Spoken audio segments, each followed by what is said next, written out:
है क्यों अंदर? हाँ हाँ, यहाँ आओ। का हो भैया? हम बिजली विभाग से आए हैं, बिजली बिल जमा कर दियो। अच्छा अच्छा, चलो बैठो तो बताई।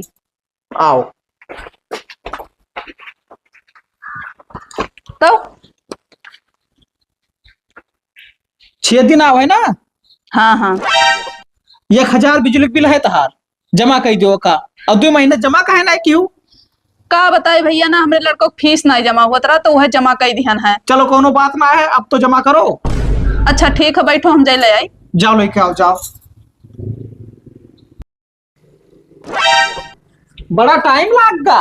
अरे भैया औजार हेरे परत है ना। अच्छा अच्छा, ठीक है, ठीक। ले इकाई काट के दियो है।